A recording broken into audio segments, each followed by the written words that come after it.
Hello সবাইকে, আশা করি সবাই ভালো আছো। তো আমাদের এইচএসসি 2021 এর একটা ছোটখাটো একটা সাজেশন দেওয়ার চেষ্টা করব। আসলে বাংলাদেশে অনেকগুলো বোর্ড, তো সবগুলো বোর্ডের স্টুডেন্টদেরকে তো ওই সাজেশনটা হয়তো বা একই সাথে কাজে লাগবে না যদি আমি ইন্ডিভিজুয়ালি দেই। তো সেক্ষেত্রে যেটা করতে চাচ্ছি, আমি কিছু বিশেষ টপিককে কেন্দ্র করেই এই সাজেশনটা রেডি করার চেষ্টা করছি এবং পুরাতন বোর্ড কোশ্চেনগুলোকে টার্গেট করার চেষ্টা করছি, সো দ্যাট তোমরা রিলেভেন্স খুঁজে পাও, আসলে তোমাদের জন্য ইজি হয় রিলেভেন্স খুঁজে পাওয়াটা। তো সেই ভিত্তিতে এই ক্লাসটা শুরু করব, তবে 7:30 যেহেতু বলছি 7:30তেই শুরু করব। তো আমাদের অনেকেই হয়তো এখনো 7:30টার কথা চিন্তা করে অপেক্ষা করছে, সো আমরা 7:30টায় শুরু করব। 2021 কেমিস্ট্রি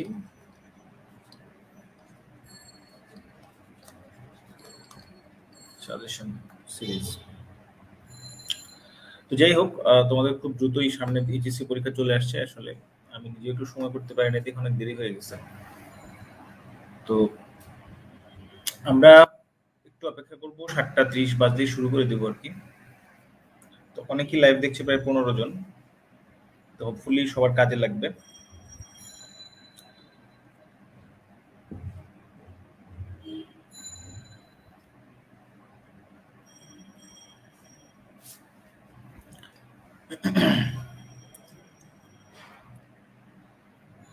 আচ্ছা, এইচএসসি নিয়ে আরেকটা জিনিস একটু বলে দিই।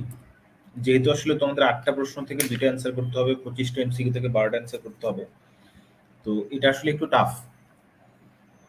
এই জিনিসটা আসলে তোমাদের জন্য কোনটা ছাইরা কোনটা অ্যান্সার করবা সেটা বোঝাটা একটু মুশকিল আর কি। আমার ধারণা আমি তোমাদের জায়গায় হলে হয়তো এই জিনিসটা নিয়ে খুব বেশি প্যারা খাইতাম যে আসলে কোনটা ছাইরা কোনটা অ্যান্সার করবা। এটা একটা গুরুত্বপূর্ণ পয়েন্ট কিন্তু, যে আসলে কোনটা রেখে কোনটা অ্যান্সার করবা, এই জিনিসটা বুঝতে হবে। হ্যাঁ, পরীক্ষার হলে থেকে। তো এমসিকিউতে যে প্রবলেমটা হয় সেটা নিয়ে যদি একটু কথা বলি, আমি জাস্ট এই পেজটা নিয়ে একটু কথা বলি।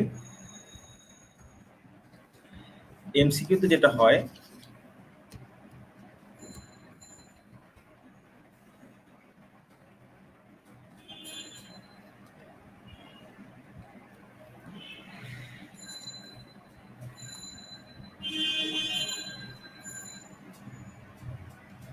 ধরো তোমার কাছে 1 number, 2 number, 3 number, 4 number, 5 number, এরকম 5টা এমসিকিউ আছে।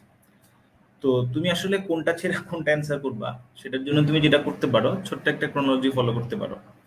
প্রথমে 1 নাম্বার প্রশ্নটার দিকে তাকাবা, যদি পারো তাহলে গোল্লা ভরাট করলা, ফাইন।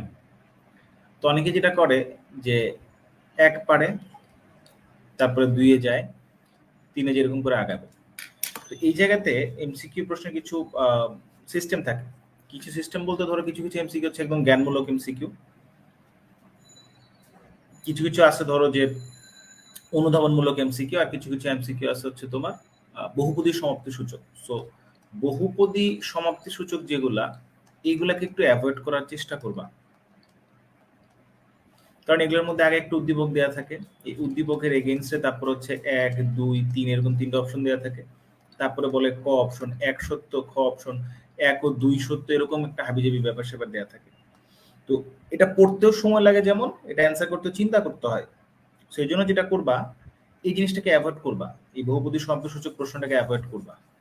তাহলে তোমার সময় বেঁচে যাবে এবং দেখবে যে তুমি ইজিলি অ্যান্সার করতে পারতেছো। সিরিয়ালি আগাবা, জ্ঞানমূলকগুলো আগে টার্গেট করবা। সো জ্ঞানমূলকগুলোকে ধীপ ধাপ অ্যান্সার করে ফেলবা, তারপরে দেখবা কয়টা অ্যান্সার হয়েছে। তারপরে তুমি যখন সিরিয়ালি আগাবা, সিরিয়ালি আগানোর পরে কিন্তু তুমি বুঝে যাবে আসলে যে কোনটার আগে কোনটা করা বেটার। ধরো 3 নাম্বারটা একটা ম্যাথমেটিক্যাল প্রবলেম দিচ্ছে তোমাকে, তুমি দেখছো এটা করতে সময় লাগবে, এটা এখন করার দরকার নেই। তুমি 3 নাম্বারের পরে 4 নাম্বারে চলে যাও, 4 নাম্বারে 4 নাম্বারটা অ্যান্সার করো, করে করে দিলে যখন দেখবে যে তুমি আসলে ম্যাথ ছাড়া পারতেছো না, তখন তুমি ম্যাথটা অ্যান্সার করো। ধরো 3-এ একটা ম্যাথ আছে, 5-এ একটা ম্যাথ আছে, এখন তুমি 2টা ম্যাথে অ্যান্সার করতে যাবা। প্রবলেমে যেটা পড়বে আসলে 2টার মধ্যে কোনটা বেশি সময় লাগবে, এটা ম্যাথ করলে বোঝা যাবে। সেই জন্য যেটা করতে হবে, সিরিয়ালি আগাইতে হবে। আগাইলে পরে বুঝবা যাচ্ছে 3 ধরবা নাকি 5 ধরবা। এই অ্যাপ্রোচে আগাবা, হোপফুলি ভালো কিছু হবে, ঠিক আছে? খুব একটা ঝামেলা হবে না। তো আমরা আমাদের সময় যেহেতু চলে আসছে, আমরা শুরু করে দিব। সো এইচএসসি সাজেশন সিরিজে প্রথমে আমরা যেটা রাখছি সেটা হচ্ছে সেকেন্ড পেপারটা দিয়ে শুরু করছি। তো সেকেন্ড পেপারে শুরুতে, হ্যালো নাহিন ভাই লাইভে আসছে। শুরুতে আমি একটা ইন্টারেস্টিং টপিক রাখার চেষ্টা করছি আর কি। এই টপিকটা থেকে প্রশ্ন আসার সম্ভাবনা অনেক বেশি, বিভিন্ন বোর্ডে আসে এটা থেকে প্রশ্ন। যশোর বোর্ড 2000 প্রশ্ন যেটা আসছিল, প্রশ্ন নাম্বার 5 ছিল বোর্ডের প্রশ্ন হিসেবে। এই একটা গ্যাস, এই গ্যাসে 0.5 গ্রাম 550 ml এত কিলো প্যাসকেল একটা গ্যাস আছে। বি আর একটা গ্যাস, সেটা 75.75 গ্রাম এত ml এত কিলো প্যাসকেল চাপে আছে। দুইটা স্টপকক দুইটা আটকানো ছিল, আর মাঝখানে একটা ভ্যাকেন্ট জায়গা আছে যেটাতে 25 সেন্টিমিটার স্পেস দুজনের মাঝখানে। তো স্টপকক দিয়ে আটকানো আছে। দেন প্রশ্নগুলো কি কি? ব্যাপনের সংজ্ঞা দাও ভাই, ব্যাপনের সংজ্ঞা কি? ব্যাপনের সংজ্ঞা কি কেউ একটু যদি কমেন্ট বক্সে বলতে চাও বলতে পারো, অথবা এই জিনিসটা তোমরা অলরেডি জানো। ব্যাপন মানে কি? একই চাপে কম ঘনমাত্রার জায়গা থেকে, বা সরি অধিক ঘনমাত্রা কোন একটা জায়গা থেকে কম ঘনমাত্রার দিকে কোন একটা জিনিস, সেটা সলিড লিকুইড হতে পারে, গ্যাস হতে পারে, সমভাবে পরিব্যাপ্ত প্রক্রিয়াকে ব্যাপন বলে। তরল বা বায়বীয় পদার্থ সমভাবে পরিব্যাপ্ত প্রক্রিয়াকে ব্যাপন বলে। যেমন হচ্ছে ব্যাপারটা বাসায় একটা এয়ার ফ্রেশনার দিলাম সেরকম। বাইসালফেট একটা উভধর্মী পদার্থ ব্যাখ্যা করো। বাইসালফেট উভধর্মী পদার্থ ব্যাখ্যা করছি। একই সময় স্টপকক খুলে দিলে গ্যাস দ্বয় কত দূরত্বে মিলিত হবে, ঠিক আছে? তো গ্যাস দ্বয় কত দূরত্বে মিলিত হবে সেটা আসলে কিভাবে সলভ করা যায়, সেটা খুব ইজিলি সলভ করা যায় তাদের ব্যাপনের হার দিয়ে। আমরা জানি ব্যাপনের হার R1/R2 সমান হচ্ছে, আমরা যদি বলেছি তাদের মোলার ভর অনুপাত যদি বলি তাহলে সেটা হবে M2/M1। এখন গ্যাসগুলোর এই ডাটাগুলো থেকে কিন্তু দুজনেরই মোলার ভর বের করা যাবে, ঠিক আছে? সো দুজনে যদি মোলার ভর বের করা যায়, আর R1/R2 মানে ব্যাপনের হার হচ্ছে অতিক্রান্ত দূরত্ব বাই সময়। তো যদি বলি যে একক সময়, এক নির্দিষ্ট সময় জুড়েই তারা ব্যাপিত হবে, হইলে পরে ধরলাম টি সময় জুড়ে ব্যাপিত হচ্ছে, তো বললাম যে এ গ্যাসটা এই বিন্দু থেকে এক্স দূরত্বে যায় বি গ্যাসের সাথে মিলিত হয়, তাহলে এটা হবে 25 - x। তো R1টা হবে তাহলে x/t, R2টা কি হবে তাহলে 25 - x/t। তাহলে দুজনের মোলার ভর বের করে কিন্তু ইজিলি x এর মানটা বের করে ফেলা যাবে। তাহলে কত দূরত্বে মিলিত হবে সেটা ইজিলি বের করা যাচ্ছে এখান থেকে। সে একই সাথে কিন্তু ব্যাপন রিলেটেড ম্যাথমেটিক্যাল প্রবলেমও সলভ করা গেল। মিশ্রিত অবস্থায় কোন গ্যাস বেশি চাপ দিবে গাণিতিকভাবে বিশ্লেষণ করো। দুইটা গ্যাস আলাদা আলাদা ছিল, এখন দুইটাকে তুমি 800 ml এর একটা পাত্রে রাখছো, তাহলে এটা কিন্তু আলটিমেটলি হচ্ছে আংশিক চাপের একটা অঙ্ককে রিপ্রেজেন্ট করে। আমরা বাইসালফেট উভধর্মী কি করে ব্যাখ্যা করি, এটা কিন্তু খুব সুন্দর একটা এমসিকিউ। নিচের কোনটি হচ্ছে উভধর্মী? বাইসালফেট কি করে উভধর্মী হয়? বাইসালফেট যেটা করতে পারে, একটা প্রোটন যদি রিলিজ করে, বাইসালফেট যদি একটা প্রোটন রিলিজ করে, বা মাইনাস দিলাম সামনে, তার মানে একটা সালফেট আয়ন উৎপন্ন করবে। সালফেট আয়ন আবার একটা প্রোটন অ্যাকসেপ্ট করলে সেটা বাইসালফেটে পরিণত হবে। বাইসালফেট যদি আবার একটা প্রোটন অ্যাকসেপ্ট করে, তাহলে এখান থেকে সালফিউরিক অ্যাসিড হবে। আর সালফিউরিক অ্যাসিড যদি একটা প্রোটন রিলিজ করে, তাহলে বাইসালফেট পাওয়া যায়।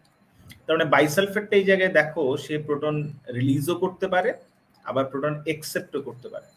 সো যেটা কিনা একই সাথে প্রোটন রিলিজও করতে পারে, অ্যাকসেপ্টও করতে পারে, সো দ্যাট ইজ তাকে আমরা যেটা বলতে পারি যে এটা হচ্ছে বেসিক্যালি উভধর্মী, বিকজ এটা অ্যাসিড বেস দুই হিসেবে কাজ করতে পারে। প্রোটন রিলিজ করার মানে অ্যাসিড হিসেবে কাজ করা, প্রোটন অ্যাকসেপ্ট করার মানে বেস হিসেবে কাজ করা। আচ্ছা, একজন কমেন্ট করছে আসলে এমটা বাইর করব কিভাবে?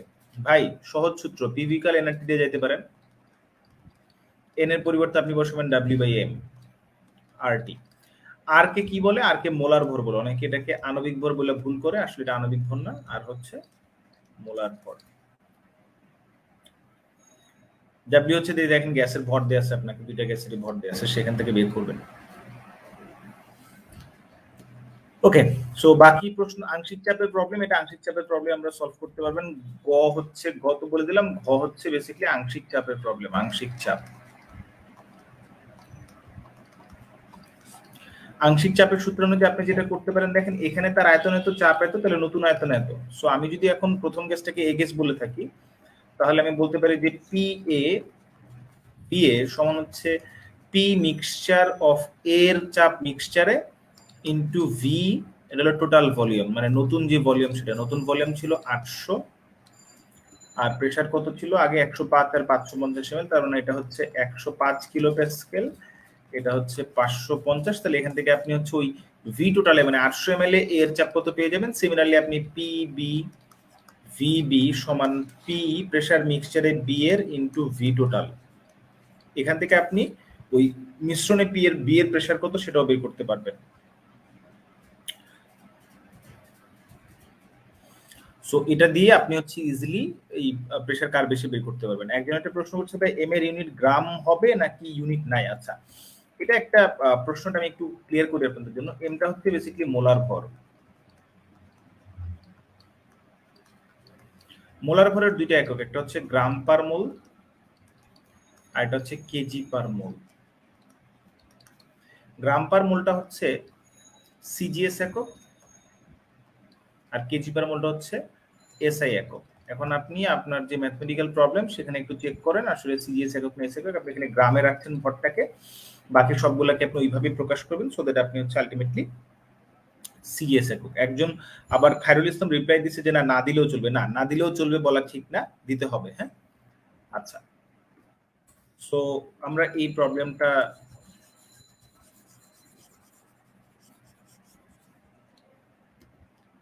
পরের প্রশ্নটা দেখি। এটা খুব ইম্পর্টেন্ট একটা টপিক। দেখো বাইসালফেট উভধর্মী পদ্ধতি, এই প্রশ্নটা আবারও আসছে। সো এটা নিয়ে আর মাথা না ঘামাই, আমরা এটা অলরেডি বলে দিয়েছি। বাস্তব গ্যাস কাকে বলে? যারা হচ্ছে পিভিকাল এনআরটি সূত্র মানে না, বা যাদের জন্য পিভিকাল নট ইকুয়াল টু এনআরটি, তাদের জন্য ফর্মুলাটা দাঁড়ায় পিভি ইকুয়াল জেড এন আর টি। জেড কে কি বলে? জেড কে বলে হচ্ছে সংকোচনশীলতার গুণাঙ্ক।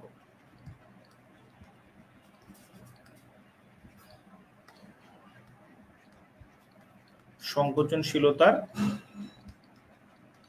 গুণাঙ্ক। ওকে, এই প্রবলেমটা কি আসলে হলো অ্যামাগা কার্ভ, ঠিক আছে? তো অ্যামাগা কার্ভে আমরা একটা জিনিস দেখতে পাচ্ছি যে সি যে লাইনটা, এটা এই লাইন বরাবর হচ্ছে পিভি ইকুয়াল এনআরটি।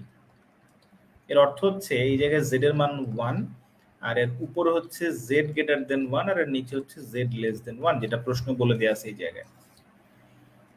ওকে, এসটিপি তে এক্স বিন্দুতে গ্যাসের আয়তন নির্ণয় করতে বলছে, তোমাকে বলছে যে এই বিন্দুতে গ্যাসের আয়তন নির্ণয় করতে।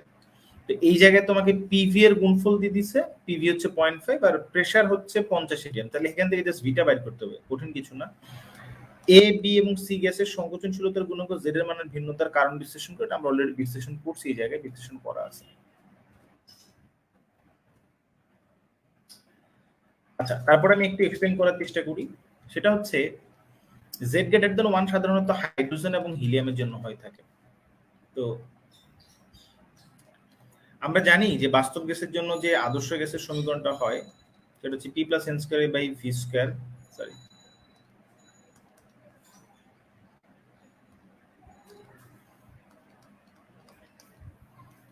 ভি মাইনাস এন বি সমান এনআরটি। তো ঘটনা যেটা হয় আসলে হাইড্রোজেন এবং হিলিয়ামের জন্য আসলে যে জিনিসটা ঘটে, যে হাইড্রোজেন এবং হিলিয়ামের জন্য তোমার হচ্ছে এই N square A by V square এই ভ্যালুটা টেন্ডস টু 0। তখন সমীকরণটা দাঁড়ায় যে P V minus P N B সমান এনআরটি। তাহলে এখান থেকে আমি যদি বলি যে পিভি সমান কি, আসলে পিভি সমান হচ্ছে এনআরটি প্লাস পিএনবি। তো পিভি সমান এনআরটির যে ভ্যালুটা, পিভি থেকে আলটিমেটলি দেখো আমার যে এই ফর্মুলাটার কথা যদি আমরা বলি, পিভি ক্যালেন্ডার হচ্ছে আদর্শ গ্যাসের জন্য ফর্মুলা। সো পিভি বাস্তব গ্যাসের জন্য বা সরি আদর্শ গ্যাসের জন্য যে পিভির মানটা হচ্ছে এনআরটির সমান। বাট আমি দেখতে পাচ্ছি হাইড্রোজেন এবং হিলিয়ামের জন্য সেটা হচ্ছে এনআরটির চাইতে একটু বেশি, সামথিং যোগ করা লাগছে, দ্যাট ইজ তাদের ক্ষেত্রে জেড এর মানটা গ্রেটার দেন 1 হয়। বাকি সকল গ্যাসের জন্য যেটা হয়, যখন তুমি গ্যাসকে প্রেসার দেখো, এই গ্রাফটা কিন্তু হচ্ছে হাই প্রেসারের জন্য 50 atm 100 atm 150 200 atm। তো হাই প্রেসারে যেটা হয়, এট হাই প্রেসার হাইড্রোজেন এবং হিলিয়াম বাদ দিয়ে অন্যান্য গ্যাসগুলোর সংকোচন হয়। সংকোচন হওয়ার মানে তাদের ভলিউম সাডেন রিডাকশন করে। ভলিউম যখন সাডেন রিডাকশন করে তখন হচ্ছে তাদের পিভি এর গুণফলের মানটা হচ্ছে ফল করে।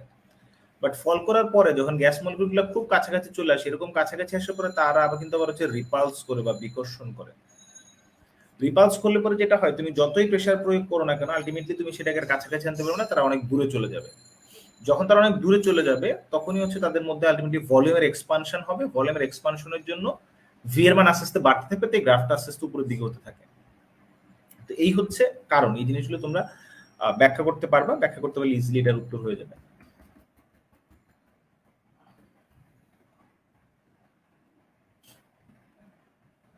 সো পরে এখানে আরেকটা প্রশ্ন হচ্ছে রাজশাহী বোর্ড 2019 সালে আসছে এই প্রশ্নটা। এই প্রশ্নটা হচ্ছে দেখো যে 2 লিটার 1.36 গ্রাম, এটা 3 নম্বর প্রশ্ন আমাদের। 1.36 গ্রাম গ্যাসের ভর, 750 মিলিলিটার মার্কারি, 25 ডিগ্রি সেন্টিগ্রেড, এটাও 25 ডিগ্রি সেন্টিগ্রেড, 1 ডিএম কিউব গ্যাসের ভলিউম মানে 1 লিটার, 2.21 গ্রাম, এটা আরেকটা গ্যাস বি গ্যাস, এটা এ গ্যাস। এই বি গ্যাসের চাপ হচ্ছে 150 কিলো প্যাসকেল। এটা হচ্ছে মোলার দ্রবণ কাকে বলে, এটা নিয়ে কিছু বলার নাই। কার্বন মনোক্সাইডকে নিরবঘাতক কেন বলে? বিকজ কার্বন মনোক্সাইডের আকার অনেকটা হচ্ছে তোমার অক্সিজেনের মতো। তো কার্বন মনোক্সাইড তখন যেটা করে, হিমোগ্লোবিন এর, রক্তের হিমোগ্লোবিনের সাথে অক্সিজেনের যে একটা কমপ্লেক্স হওয়ার কথা ছিল, সেই কমপ্লেক্স গঠন করে আসলে অক্সিজেনটাকে হিমোগ্লোবিন ক্যারি করে। কিন্তু কার্বন মনোক্সাইডটা যখন হচ্ছে অক্সিজেনের জায়গাটা দখল করে, তখন হচ্ছে অক্সিজেন স্বল্পতা দেখা দেয় দেখে মানুষজন মারা যায়। কার্বন মনোক্সাইডকে এই জন্য নিরবঘাতক বলা হয়। 30 ডিগ্রি সেন্টিগ্রেড তাপমাত্রায় ও বি গ্যাসের মিশ্রণের মোট চাপ, এ গ্যাস এবং বি গ্যাস দুইটা আলাদা আলাদা গ্যাস, দুইটা গ্যাসকে যখন একসাথে মিশ্রণ করা হবে তখন আলটিমেটলি ভলিউম দাঁড়াবে 3 লিটার। তাহলে একটা ফর্মুলা আছে, এরকম ফর্মুলাটা কি হবে, P1 V1 plus P2 V2 সমান হচ্ছে P ইন্টু V। তো P হচ্ছে টোটাল প্রেসার আর V হচ্ছে টোটাল ভলিউম। তাহলে এখন P1 V1 দেখো, এটা P1 এত, P1 V1 এত, P2 V2 দেয়া আছে, টোটাল ভলিউম V হচ্ছে 3 লিটার। যখন তুমি স্টপ কোক খুলে দিবা তখন আলটিমেটলি প্রেসার কত সেটাই বের করতে বলছে, মোট চাপ নির্ণয় করো। বি ও সি গ্যাস সমূহের মধ্যে কোনটা অধিক হারে ব্যাপিত হবে বিশ্লেষণ করো। আচ্ছা, এই জায়গায় একটা ঝামেলা আছে। ঝামেলাটা কি দেখো, যে তোমাকে 0 ডিগ্রি সেন্টিগ্রেড তাপমাত্রায় সি গ্যাসের ঘনত্ব দিয়ে দিছে। তাহলে আমরা একটা জিনিস জানি যে rate is proportional to 1/√d, তার মানে R1/R2 সমান হচ্ছে √d2/d1। সো আমি কিন্তু 0 ডিগ্রি সেন্টিগ্রেড তাপমাত্রায় সি গ্যাসের ঘনত্ব জানি। তাহলে আমি একটা কাজ করি, আমি হচ্ছে বি গ্যাসটারই ঘনত্বটাকে 0 ডিগ্রি সেন্টিগ্রেড তাপমাত্রায় বের করবো, অথবা সি গ্যাসের ঘনত্বটাকে 25 ডিগ্রি সেন্টিগ্রেড তাপমাত্রায় বের করবো। বের করে দেন হচ্ছে এই ফর্মুলা অ্যাপ্লাই করলে প্রবলেমটা সলভ করা যাবে। তো এই টাইপের একটা প্রবলেম পরীক্ষা আসতে পারে। এটাও আরেকটা প্রবলেম, সিমিলার একটা প্রবলেম, যে স্টপ কোক খোলা অবস্থায় 40 ডিগ্রি সেন্টিগ্রেড তাপমাত্রায় মিশ্রণের মোট চাপ নির্ণয় করো। এখানে কিন্তু 30 ডিগ্রি সেন্টিগ্রেড তাপমাত্রা বলা আছে, তোমাকে 40 ডিগ্রিতে বের করতে বলছে। তাহলে 40 ডিগ্রিতে আলটিমেটলি তাদের গ্যাসগুলোর যেটা করতে হবে, যে তোমার গ্যাসের প্রেসার কত সেটা চেঞ্জ করে নিতে হবে, করে নিয়ে দেন দেখতে হবে যে আসলে মিশ্রণের মোট চাপ কত আসে। এও বি গ্যাসের মধ্যে কোনটি আদর্শ গ্যাসের আচরণতে বিচ্যুতি বেশি দেখা যাচ্ছে। এখান থেকে যেটা করতে হবে, প্রত্যেকের মোলার ভর বের করবে। তোমার মোলার ভর বের করার জন্য পিভি ইকুয়াল W/m/RT এই ফর্মুলা অ্যাপ্লাই করবা, করে এখান থেকে মোলার ভর বের করবা। মোলার ভর বের করে দেন যার মোলার ভরের মান বেশি তার বিচ্যুতি তত বেশি হবে, সেটা ফলো করলেই আসলে এই জিনিসটা সলভ করা যাবে। তার মানে পরিবেশ রসায়ন থেকে আমি যে সাজেশনগুলো দেওয়ার চেষ্টা করছি সেটা হচ্ছে যে আংশিক চাপ ভিত্তিক একটা প্রবলেম আসতে পারে, ব্যাপন ভিত্তিক একটা প্রবলেম আসতে পারে, এবং অ্যামাগা বক্র যেটা সেটা ভিত্তিক একটা প্রবলেম আসতে পারে। সো এই তিনটা পয়েন্ট, এই টপিকগুলো আমার কাছে মনে হচ্ছে খুব খুব বেশি পরিমাণে ইম্পর্টেন্ট। আর এই পরিবেশ রসায়ন থেকে এমসিকিউ যদি আসতে কথা যদি বলো কেউ এমসিকিউ প্রবলেম, তাহলে সেটা হতে পারে তোমার এই P1 V1 সমান হচ্ছে P2 V2, P1 V1 divided by T1 সমান P2 V2 by T2, PV equal nRT, P plus n square A by V square into V minus NB equal nRT, dissolve oxygen COD BOD। এই related mathematical problem ভিত্তিক MCQ আসতে পারে। ঠিক আছে, এটা হচ্ছে আমার সাজেশন থাকবে, এখান থেকে এমসিকিউ আসলে এই ধরনের এমসিকিউ আসতে পারে। আমরা পরের চ্যাপ্টারে যদি চলে যাই, দ্যাট ইজ হচ্ছে যে জৈব যৌগ। জৈব যৌগে আসলে কি আসবে না আসবে এটা বলা খুবই মুশকিল, বাট তারপরে আমি কিছু বিশেষ বিশেষ টপিকের কিছু এমসিকিউ সলভ করে দিব, রিটেন সলভ করে দিব, বা বলে দিব কিভাবে সলভ করতে হবে। এই জিনিসগুলো পরীক্ষা আসার সম্ভাবনা অনেক বেশি পরিমাণে থাকে। যেমন ক্যালসিয়াম কার্বাইড পানির সাথে বিক্রিয়া করে আলটিমেটলি যেটা হয় ইথাইন হয়। আর ইথাইনকে তুমি যদি হচ্ছে প্যালাডিয়াম এবং বেরিয়াম সালফেট সহ বিক্রিয়া করো হাইড্রোজেন, তাহলে এখান থেকে পাওয়া যায় ইথিন। ওকে, সিমেন্টে জিপসাম কেন যোগ করে, এটা হচ্ছে অর্থনৈতিক রসায়নের প্রবলেম, সেটা নিয়ে আলোচনা করছি না। ফ্যারাডের প্রথম সূত্র কি? ফ্যারাডের প্রথম সূত্র হচ্ছে W is proportional to Q। এ হতে কিভাবে অ্যারোমেটিক যৌগ প্রস্তুত করা যায়, এ হতে কিভাবে C2H2 থেকে কিভাবে অ্যারোমেটিক যৌগ প্রস্তুত করা যায়। ইথাইনকে 450 ডিগ্রি সেন্টিগ্রেড তাপমাত্রায় উত্তপ্ত আয়নের মধ্যে দিয়ে পাস করলে এখান থেকে বেনজিন উৎপন্ন হয়। বেনজিন একটা অ্যারোমেটিক যৌগ। এ ও বি এর মধ্যে কোনটা অধিক অম্লীয় বিশ্লেষণ করা। আচ্ছা, এ এবং বি এর মধ্যে কোনটা অধিক অম্লীয় বিশ্লেষণ করতে বলছে, একটা হচ্ছে অ্যালকাইন আর এটা হচ্ছে অ্যালকিন।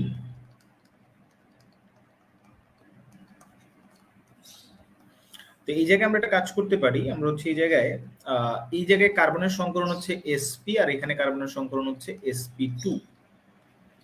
এই সংকরণে s এর পার্সেন্টেজ 50%, আর এই সংকরণে s এর পার্সেন্টেজ কত? 33.3%। তো s এর পার্সেন্টেজ যত বাড়ে ওই কার্বনটার ইলেকট্রোনেগেটিভিটি তত বাড়ে।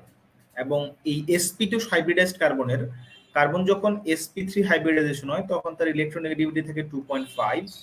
কার্বনের যখন হাইব্রিডাইজেশন হয় sp2 তখন তার ইলেকট্রোনেগেটিভিটি হয় 2.76। কার্বনের যখন হাইব্রিডাইজেশন হয় sp তখন তার ইলেকট্রোনেগেটিভিটি হচ্ছে 3.24। সো কার্বনের ইলেকট্রোনেগেটিভিটি অবশ্যই অ্যালকাইনে বেশি হওয়ার কারণে কার্বন যেটা করবে হাইড্রোজেনের সাথে তার বন্ড ইলেকট্রন টাইনে নিজের দিকে নিয়ে ইজিলি এটাকে প্রোটন হিসেবে রিলিজ করতে পারবে, সেই হিসেবে বিটা হচ্ছে অধিক, এ হচ্ছে অধিক অম্লীয়। এটা হচ্ছে খুব ইম্পর্টেন্ট একটা জিনিস। এটার সাথে আসলে ওজোন সংযোজনের সাথে, ওজোন বা O3 সংযোজন, এটার সাথে কানেকশন দিবে হচ্ছে অ্যালডিহাইড কিটোনের। ওকে, আচ্ছা, বলছে C4H8 একটা সমাণু, এটা সমাণু আছে একটা, এই সমাণুটাকে এই সমাণুটা হচ্ছে A আর একটা সমাণু হচ্ছে B। তার মানে 4 কার্বনের C4H8 তো CnH2n, তার মানে এটা হচ্ছে আসলে CnH2n সাধারণ সংকেত, এটা CnH2n, n এর মান 4 বসাও তাহলে তুমি C4H8 পাবা। তার মানে একটা অ্যালকাইনের সাধারণ সংকেত, তাহলে অ্যালকিনের তো অ্যালকিন এই যে C4H8 এর দুইটা সমান, একটা সমান হতে পারে কি রকম ভাই? CH3CH2 CH double bond CH2, একদম ডাবল বন্ডটা সাইডে দিলাম। আরেকটা হতে পারে CH3CH ডাবল বন্ড CH3। তো যদি আমরা এই জায়গায় হচ্ছে তোমার করি, ওজোন সংযোজন করি, ওজোন সংযোজন করলে সহজে শর্টকাটের উত্তর বের করা যায় কিভাবে? এমসিকিউর জন্য ইম্পর্টেন্ট মনে রাখবে, ডাবল বন্ডটাকে কেটে দিবা, কেটে দিয়ে এই যে কার্বন আছে এই অংশটা দিয়ে একটা অ্যালডিহাইড বা কিটোন বানাবে, এটা দিয়ে একটা অ্যালডিহাইড বা কিটোন বানাবে। এখন কথা হচ্ছে এই যে কার্বনটার সাথে ডাবল বন্ড ছিল, তার মানে তুমি এটাকে যেটা লিখতে, আমি পরের পেজে দেখাই জিনিসটাকে, CH3 CH2 CH double bond CH2, ওকে, এভাবেই থাকলো। এটাকে মাঝখান দিয়ে কাটা দেওয়ার মানে আসলে যেটা হইলো, তুমি যেটা করলা CH3 CH2 কার্বন, তার দুইটা হাত খালি করে দিলে একটা হাইড্রোজেন, এই জায়গায় একটা অক্সিজেন দিবা। এই যে CH2 এই জায়গায় হাইড্রোজেন আছে, কার্বনের দুইটা হাত খালি একটা হাইড্রোজেন, এখানে একটা অক্সিজেন দিবা। তার মানে এই যৌগটার ওজনীকরণ করলে পরে এই দুইটা পাওয়া যায়, দুইটাই কিন্তু অ্যালডিহাইড। কিন্তু এই জায়গায় একটা প্রবলেম আছে। এখন কথা হচ্ছে, বলছে যে সি টলেন বিকারকের সাথে অদক্ষেপ সৃষ্টি করে না। প্রবলেম আসলে সিটা বলা নাই, ভুল করে আসলে সিটা লেখা হয়নি।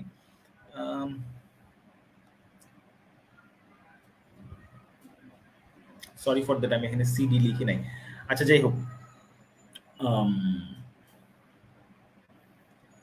যেহেতু বলছে সি টলেন বিকারকের সাথে বিক্রিয়া করে না, তার মানে আসলে এখানে এমন একটা সমাণু আছে যে সমাণু থেকে কিটোন উৎপন্ন হয়।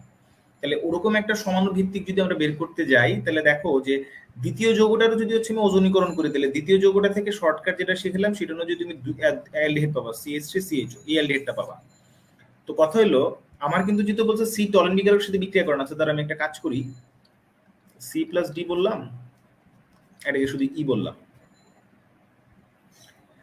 ওকে, তার মানে সি যেহেতু টলেন বিকারকের সাথে বিক্রিয়া করে না, তার মানে সি হচ্ছে একটা কিটোন। এর অর্থ দাঁড়াইলো, আমি যে দুইটা সমাণু আছি এই জায়গায়, দুইটা সমাণুর মধ্যে আসলে মিলতেছে না, কিটোন হইতে হবে, এরকম একটা সমাণু দরকার যে সমাণুটাকে ওজনীকরণ করলে কিটোন হবে। এখন সেরকম একটা সমাণু বের করার জন্য আমি যেটা করতে পারি, দেখো, কিটোন হয় এরকম একটা সমাণু খুঁজে বের করতে গেলে আমাকে এরকম দেখাইতে হবে। এটাও একটা কিন্তু C4H8 এর সমাণু। এটারে মাঝখান দিয়ে কাটলে কিন্তু দেখো একটা পাওয়া হচ্ছে কিটোন আর একটা পাওয়া হচ্ছে ফর্মালডিহাইড। তাহলে এই যে সি, ধরো C+D বললাম, তাহলে এটা হচ্ছে আমার সেই কিটোন CH3COCH3, ডিটা হচ্ছে হলো HCHO, আর ই হচ্ছে CH3CHO।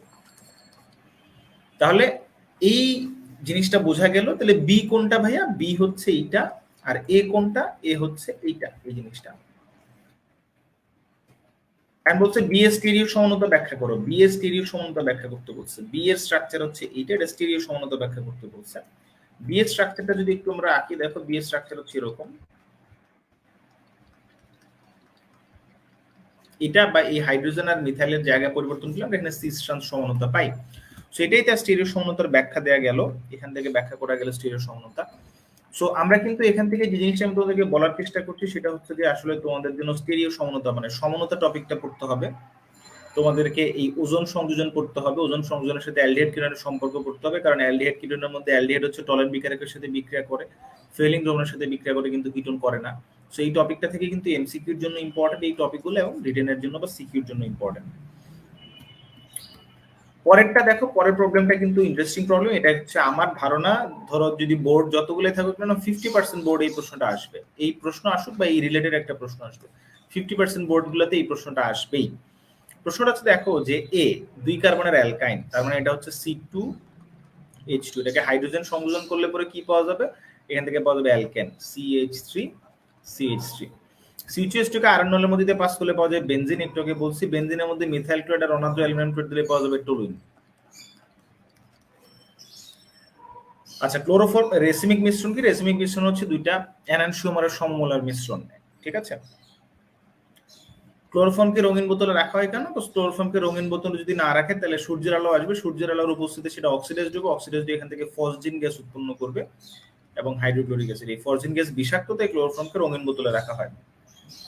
এ ও বি এর মধ্যে পার্থক্য সূচক বিক্রিয়ার সমীকরণ সহ লিখো। এ এবং বি এর মধ্যে পার্থক্য সূচক বিক্রিয়ার সমীকরণ সহ লিখতে বলছে। আচ্ছা, এটা হচ্ছে একটা অ্যালকাইন আর বিটা হচ্ছে হাইড্রোজেন সংযোজন। যেহেতু একবার বলছে, এটাকে আমরা আসলে ওইভাবে না বলে এটা অ্যালকিন বলতে হবে, কারণ একটা হাইড্রোজেন সংযোজন মানে অ্যালকিনই হবে। তাহলে অ্যালকিন এবং অ্যালকাইনের মধ্যে পার্থক্য সূচক বিক্রিয়া লিখতে বলছে সমীকরণ সহ। তাহলে অ্যালকিন এবং অ্যালকাইনের ওজনীকরণ বিক্রিয়া আলাদা আলাদা। দেন হচ্ছে অ্যালকাইন যেটা আছে C2H2 অ্যালকাইন 1, এটা অম্লধর্মী, কিন্তু অ্যালকিনটা অম্লধর্মী না। সো ইজিলি তুমি এটার পার্থক্যকরণ বিক্রিয়া লিখতে পারবা। COD এর মধ্যে ইলেকট্রন আকর্ষী প্রতিস্থাপক কোনটি অধিক বেশি সক্রিয়, কারণ বিশ্লেষণ করো। সি হচ্ছে বেনজিন আর ডি হচ্ছে মিথাইল বেনজিন। তো এই জায়গায় মিথাইল গ্রুপটা বা অ্যালকাইল গ্রুপ কিন্তু ধনাত্মক আবেশ ধর্মের মাধ্যমে বেনজিন রিংয়ে ইলেকট্রন দিতে পারবে। যেসব গ্রুপ বেনজিন রিংয়ে ইলেকট্রন ডোনেট করে তাদেরকে আমরা বলি হচ্ছে বেনজিন বলে সক্রিয়কারী বা অ্যাক্টিভেটিং গ্রুপ। আর যারা কিনা পুল করে ইলেকট্রন বেনজিন বলে থেকে তাদেরকে বলে ডিঅ্যাক্টিভেটিং গ্রুপ।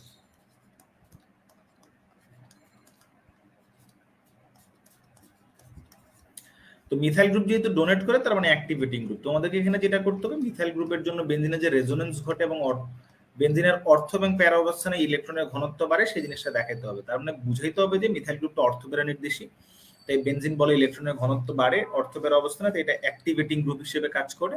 তাই অ্যাক্টিভেটিং গ্রুপ হিসেবে কাজ করার কারণে বেনজিন যে ইলেকট্রোফিলিক প্রতিস্থাপন বিক্রিয়া দিত, টলুইন তার থেকে একটু বেশি দ্রুত বা একটু ফাস্টার ইলেকট্রোফিলিক প্রতিস্থাপন বিক্রিয়া দিবে। সিমিলারলি আরেকটা প্রশ্ন আসে, একটা হচ্ছে তোমার এই বেনজিন আর এটা হচ্ছে টলুইন, এটা হচ্ছে নাইট্রোবেনজিন। এটাও খুব ইম্পর্টেন্ট একটা প্রশ্ন। পরে বলে যে এদেরকে সক্রিয়তার ক্রম অনুযায়ী সাজাও, তাহলে সেই হিসাবে এইটার চাইতে এটার সক্রিয়তা বেশি, এর চাইতে টলুইনের সক্রিয়তা বেশি, কারণ নাইট্রো গ্রুপটা হচ্ছে ডিঅ্যাক্টিভেটিং গ্রুপ, বেনজিন থেকে ইলেকট্রন নিজের দিকে পুল করে। ওকে, এবার আমরা আসলে ওই জায়গায় বেনজিনের এই ইলেকট্রোফিলিক প্রতিস্থাপন বিক্রিয়ার কথা বলে আসছি। দেন এই জিনিসগুলো বলার পরে আসলে অ্যারোমেটিক থেকে আমি আর বেনজিন থেকে বা অর্গানিক কেমিস্ট্রি থেকে খুব একটা কিছু বলতে চাই না। এইখানে যে টপিকটা ইম্পর্টেন্ট, এটা থেকে একটা জিনিস মাথায় রাখবে যে পিপিএম ভিত্তিক প্রশ্নটা আসতে পারে।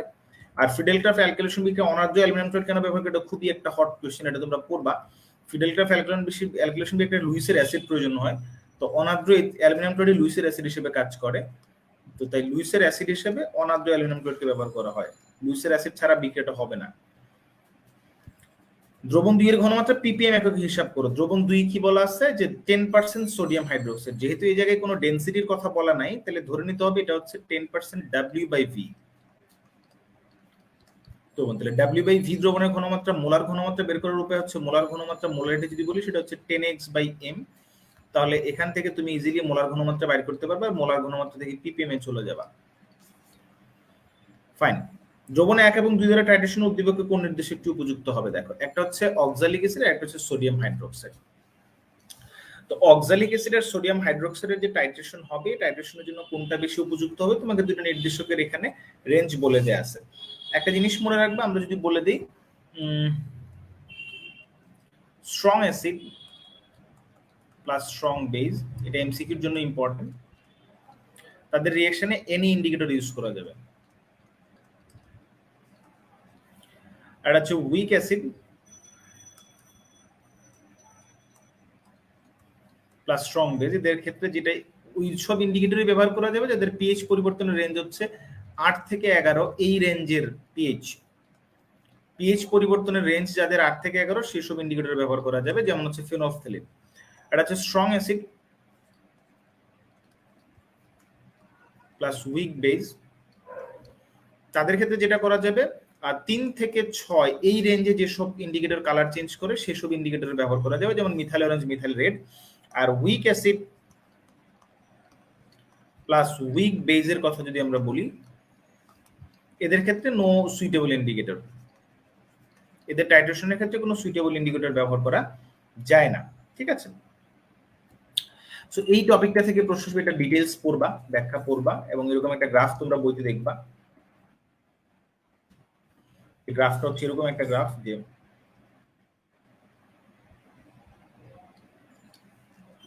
এরকম একটা গ্রাফ বইতে দেওয়া আছে, দেখবা এরকম একটা গ্রাফ।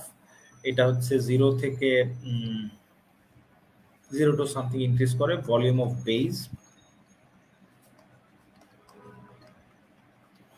এটা হলো পিএইচ এদিক বরাবর, এটা 0, এটা হচ্ছে 40।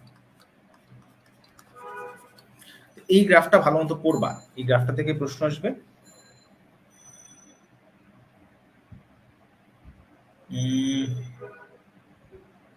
এটা প্রশ্ন করছে, আমি আসলে প্রশ্নটা ধরতে পারি নাই, ওখানে আবার একজন রিপ্লাই দিছে যে প্রশ্নটা অনেক আগের প্রশ্ন ছিল। কি প্রশ্ন ছিল ভাইয়া? এ গ্যাস পাত্রের তাপমাত্রা ভিন্ন থাকলে কি পিভি/টি ব্যবহার করে করব কি না?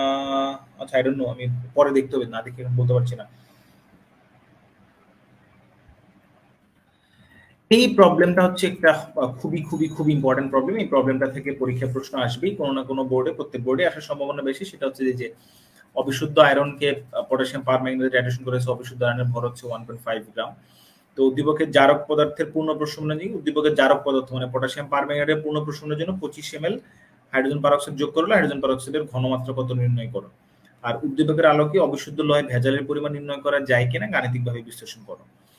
আচ্ছা, তো আমরা এই জায়গাতে আসলে একটা জারণ বিজারণ বিক্রিয়ার সমতাকরণ শিখবো। তো জারণ বিজারণ বিক্রিয়ার সমতাকরণটা নিয়ে তোমাদের অনেকের প্রবলেম হয়, এই প্রবলেমটা কাটানোর জন্যই হচ্ছে আমি এটা করবো এখন। জারণ বিজারণ বিক্রিয়ার যদি আমি সমতা করতে যাই, সাপোজ যদি আমার কাছে একটা লোহার টুকরা আছে, সো আমি লোহার টুকরাটাকে কি করছি, অ্যাসিডে ডিসলভ করছি। তাহলে অ্যাসিডে ডিসলভ করলে এখান থেকে আমি কি পাবো, ফেরাস সালফেট আর হাইড্রোজেন গ্যাস। হাইড্রোজেন যেহেতু গ্যাস, এটা উড়ে চলে যাবে। তাহলে দ্রবণে আমরা অতিরিক্ত সালফিউরিক অ্যাসিড ব্যবহার করি যেন সম্পূর্ণ অ্যাসিডটা ডিসলভ হয়ে যায়, সরি সম্পূর্ণ আয়রনটা ডিসলভ হয়। তাহলে দ্রবণে বাকি থাকবে ফেরাস সালফেট, সালফিউরিক অ্যাসিড, এবং আমরা এটাকে পরবর্তীতে কি দিয়ে নির্ণয় করতে যাচ্ছি, পটাশিয়াম পারম্যাঙ্গানেট দিয়ে টাইট্রেশন করতে যাচ্ছি। তাহলে পটাশিয়াম পারম্যাঙ্গানেট। তো এই বিক্রিয়াটার সমতাকরণ নিয়ে অনেকের প্রবলেম হয়। আমি সমতাকরণটা এক ধাপে দেখাই দিব, এক লাইনে কি করে সমতা করা যায়। এটা কিন্তু খুব ইম্পর্টেন্ট এমসিকিউ সলভ করার জন্য। পটাশিয়াম পারম্যাঙ্গানেটে ম্যাঙ্গানিজ যখন অ্যাসিডিক মিডিয়াতে বিক্রিয়া করে তখন সেটা ম্যাঙ্গানিজ সালফেটে পরিণত হয়, যদি অ্যাসিড থেকে সালফিউরিক অ্যাসিড। পটাশিয়াম পারম্যাঙ্গানেটের পটাশিয়ামটা বানাবে পটাশিয়াম সালফেট, কারণ আমার অ্যাসিড হিসেবে আছে সালফিউরিক অ্যাসিড। ম্যাঙ্গানিজটা বানালে ম্যাঙ্গানিজ সালফেট। আয়রনটা যেহেতু এখানে 2+ ফর্মে আছে, আয়রন 2+টা ফেরাস থেকে ফেরিক সালফেট উৎপন্ন করবে। ফেরিক সালফেট মানে Fe2SO4 3। আর এখানে ম্যাঙ্গানিজের জারণ সংখ্যা +7 হইছে, +7 থেকে +2, জিনিসটা মাথায় রাখবো আমরা। আর জারকে যে অক্সিজেন আছে, অক্সিজেনটা বানায় পানি, তাহলে পানি। এখন এটা সমতা করতে গিয়ে আমাদের যে জিনিসটা মাথায় রাখতে হবে, ফেরাস সালফেটে আয়রনের জারণ অবস্থা +2 আর ফেরিক সালফেটে একটা আয়রনের +3, পরিবর্তন 1, তাহলে এটা হবে পটাশিয়াম পারম্যাঙ্গানেট জারকের সহগ। জারকে ম্যাঙ্গানিজের জারণ সংখ্যা ছিল +7 হইছে +2, পরিবর্তন 5, তাহলে এটা হবে হচ্ছে ফেরাস সালফেটের সহগ। তাহলে এবার ব্যালেন্স করা শিখবো আমরা। কিভাবে ব্যালেন্স করবো, দেখো 5টা আয়রন, বাট এখানে আছে 2টা আয়রন, তাহলে সমতা করার জন্য সামনে 5 দিতে হবে। 5 দিলে কিন্তু আবার 10 হয়ে যায়, 5/2 দিব। পটাশিয়াম এখানে আছে একটা, বাট এই পাশে আছে 2টা, তাহলে এখানে হাফ গুণ করবো। ম্যাঙ্গানিজ একটা, এখানেও একটা আছে, ফাইন। তাহলে জারকে অক্সিজেন কয়টা দেখো, এই যে 4 আর 1, তাহলে 4টা। সো আমরা এখানে কি করবো, 4টা পানি দিব। আমাদের কিন্তু সবই সমতা হয়েছে, বাট সালফিউরিক অ্যাসিড সমতাটা হয়নি। এখন হিসাব করবো, দেখো ভাইয়া 5/2 ইন্টু 3 সালফেট, তার মানে 7.5 সালফেট। এখানে আছে হাফ সালফেট, তাহলে 7.5 প্লাস 0.5। এখানে আছে আরেকটা সালফেট প্লাস 1, তার মানে আলটিমেটলি আসে 9। তো ডান পাশে আমার কটা সালফেট ভাই? ডান পাশে সালফেট হচ্ছে 9টা, তাহলে বাম পাশে হবে 9টা। অলরেডি আছে 5টা, আর লাগবে 4টা। কিন্তু বিক্রিয়াটা কিন্তু সমতা হলো না। সমতা হলো না কেন? বিকজ এখানে ফ্র্যাকশন আছে। ফ্র্যাকশনটা তুলে দিতে হলে কি করতে হবে? 2 দিয়ে পুরো সমীকরণকে গুণ করে দিবা। এখন দেখো 2 দিয়ে গুণ করলে আলটিমেটলি এই জায়গায় আসবে 10, আর এই জায়গায় আসবে কত? 2। তাহলে আমি একটা কাজ করতে পারি, বিক্রিয়ায় অংশগ্রহণকৃত ফেরাস সালফেটের মোল সংখ্যা সহগ অনুপাত সূত্র অ্যাপ্লাই করতে পারি। ডিভাইডেড বাই 10 সমান, মানে যেইটা অংশগ্রহণ করছে তার সহগ সংখ্যা ভাগ হবে আর কি, মোল সংখ্যা বাই সহগ। আর পটাশিয়াম পারম্যাঙ্গানেট বাই 2। তাহলে এখান থেকে ইজিলি তুমি পটাশিয়াম পারম্যাঙ্গানেটের মোলের পরিবর্তে তার আয়তন ঘনমাত্রা বসাতে পারবে, যে আয়তন দেওয়া আছে, ঘনমাত্রা দেওয়া আছে। আর তোমাকে বলছে আয়রনের পরিমাণ বের করতে। এখন যেটা আয়রন ছিল সেটাই হয়েছে ফেরাস সালফেট। তাহলে তুমি একটা কাজ করতে পারো, এই জায়গায় ফেরাস সালফেটটা বাদ দিয়ে এই জায়গায় লিখতে পারো আয়রন 2+। তাহলে যেটা কিনা আলটিমেটলি ফেরাস সালফেট আয়রন 2+ হিসেবে, সেটাই কিন্তু বিশুদ্ধ আয়রন। তাহলে এখানে এটার পরিবর্তে লিখতে পারো W/55.85। তাহলে এখান থেকে বিশুদ্ধ আয়রনের পরিমাণ বের হবে। তাহলে তো ভেজাল থেকে ভেজাল কত, মানে অবিশুদ্ধ আয়রন, মানে 1.5 গ্রাম অবিশুদ্ধ আয়রন যেটা, সেটাতে আলটিমেটলি কতটুকু ভেজাল আছে বের করে ফেলা যাবে। সিমিলারলি এই প্রবলেমটা সলভ করতে হলে তোমাকে যেটা করতে হবে, হাইড্রোজেন পারঅক্সাইড, সালফিউরিক অ্যাসিড এবং হচ্ছে পটাশিয়াম পারম্যাঙ্গানেট, এই বিক্রিয়াটার সমতা করতে হবে। এই বিক্রিয়াটার সমতা করে তুমি যেটা লিখবা, N of hydrogen peroxide by তার সহগ এক্স, ধরো তার সহগ এক্স ছিল সমতাকৃত বিক্রিয়ায়, N of potassium permanganate by তার সহগ ছিল ওয়াই। তাহলে এই জায়গায় তুমি এটার আয়তন ঘনমাত্রা বসো, এটার আয়তন ঘনমাত্রা বসো। তাহলে আলটিমেটলি দেখো তুমি এর আয়তনও জানো, ঘনমাত্রাও জানো। হাইড্রোজেন পারঅক্সাইডের আয়তন জানো, কিন্তু ঘনমাত্রা জানো না। তাহলে এই জায়গা থেকে ঘনমাত্রা বের হয়ে যাবে। সো এই যে ঘনমাত্রা ক্যালকুলেশন করা এই সূত্র দিয়ে, অথবা অবিশুদ্ধ লোহার পরিমাণ বের করা। আরেকটা প্রবলেম আসতে পারে, আরেকটা টপিক, সেটা হচ্ছে আয়োডোমেট্রিক টাইট্রেশন। এটা একটু ভালো মতো পড়বা, এটা আসতে পারে পরীক্ষায়। আমরা যদি হচ্ছে ইয়েতে চলে যাই, কি বলে, রাসায়নিক তড়িৎ রসায়নে চলে যাই। তড়িৎ রসায়নে 3টে টপিক থেকে প্রশ্ন আসতে পারে। এখানে দেখো আলটিমেটলি তোমাকে 2টা জিনিস দেওয়া আছে, একটা এরকম করে তড়িৎ রাসায়নিক কোর্স দেওয়া আছে, আর একটা হচ্ছে ইলেকট্রোলাইটিক সেল বা তড়িৎ বিশ্লেষণ কোর্স দেওয়া আছে। বলছে পেপটাইড বন্ড কি, এটা ডেফিনেশন তোমরা পড়বা। ফেনল অম্লধর্মী কেন, এটা অ্যারোমেটিক কেমিস্ট্রি দিয়ে পড়ছো। চিত্র 1-এর কোষ্ঠীর তড়িৎচালক বলে মান নির্ণয় করতে বলছে। চিত্র 1-এর কোষের তড়িৎচালক বলে মান নির্ণয় করতে বলছে। চিত্র 1-এ দেখো তোমাকে বলা আছে যে এ থেকে A2+ হয় তার পটেনশিয়াল এত, আর B2+ থেকে বি হয় তার পটেনশিয়াল এত। এখন তোমাকে বুঝতে হবে এখানে অ্যানোড কে, ক্যাথোড কে। কোনটা অ্যানোড কোনটা ক্যাথোড বোঝার উপায় কি? যার বিজারণ বিভবের মান যত কম সে তত বেশি অ্যানোডিক। এন্ড এটার বিজারণ বিভবের মান হচ্ছে পজিটিভ, আর এটার বিজারণ বিভবের মান কত? দেখো এটা জারণ বিভব হচ্ছে +1.1, তাহলে এটার বিজারণ বিভব কি হবে? মাইনাস। তার মানে ই থেকে যদি A2+ থেকে এ হয়, তাহলে তার বিভবটা দাঁড়াবে -1.18 ভোল্ট। তার মানে এটা হচ্ছে অ্যানোড হিসেবে কাজ করবে। তাহলে ইনট সেল বা ইএমএফ, যেটা কিনা ইলেকট্রোমোটিভ ফোর্স বলা হয়, ইএমএফ, ইনট সেল সমান হচ্ছে ইনট অ্যানোডের অক্সিডেশন পটেনশিয়াল। তাহলে অ্যানোডের অক্সিডেশন বলতে অ্যানোড হচ্ছে এইটা, এটার অক্সিডেশন পটেনশিয়াল, এই যে অক্সিডেশন পটেনশিয়াল দেয়াই আছে, এ থেকে A2+ প্লাস ক্যাথোডের রিডাকশন পটেনশিয়াল, তার মানে ইনট B2+ থেকে বি। এখান থেকে পাবো আমরা কত? দেখো এটার মান হচ্ছে 1.18 আর এটার মান হচ্ছে 0.34। তাহলে এখান থেকে যা আসবে সেটাই অ্যান্সার। না, সেটা অ্যান্সার না। কিন্তু কেন অ্যান্সার না? তোমাকে বলছে যে কোষ্ঠীর তড়িৎচালক বলের মান বের করতে, প্রমাণ তড়িৎচালক বলের মান বের করতে। এটা কিন্তু হচ্ছে প্রমাণ তড়িৎচালক বলের মান। আর এই জায়গায় এই যে বি সালফেটের দ্রবণ, তার ঘনমাত্রা 1.5, আর এ সালফেটের দ্রবণের ঘনমাত্রা 10 মোলার। দুইটার কিন্তু ঘনমাত্রা আলাদা। দুইটার ঘনমাত্রা যদি 1 মোলার করে হইতো তাহলে ইনট সেলের মান বের করতাম। যেহেতু আমাকে 1 মোলার দেয়নি, তাহলে আমাকে যেটা করতে হবে, ই সেল বের করতে হবে। সো ই সেল সমান হচ্ছে E naught cell minus RT/NF ln Q. Ln Q বলতে কি আসলে কিউ জিনিসটা কি? আগে তোমাকে যেটা করতে হবে, বিক্রিয়াটা লিখতে হবে। এ থেকে হইছে A2+, দুইটা ইলেকট্রন রিলিজ করছে, আর B2+, সে দুইটা ইলেকট্রন একসেপ্ট করে হইছে বি। তাহলে বিক্রিয়ার সমতা করলে আমি কি পাইলাম? A+ B2+, A2++ B। Q জিনিসটা কি? কিউ জিনিসটাকে বলা হচ্ছে সাম্যাঙ্ক। না, আসলে সাম্যাঙ্ক বলা ঠিক না, কিউ জিনিসটাকে বলা উচিত হচ্ছে রিঅ্যাকশন কোশেন্ট বলে। এটা হচ্ছে আসলে উৎপাদ বা বিক্রিয়ক, সোজা সাপটা কথা। তাহলে এই জায়গায় আসবে E naught cell minus RT by NF. এখন আর এর মানটা মাথায় রাখতে হবে, তুমি কিন্তু এখানে ভোল্ট একক ইউজ করছো, তার মানে এসআই একক, তাহলে আর এর মান বসাবে 8.314।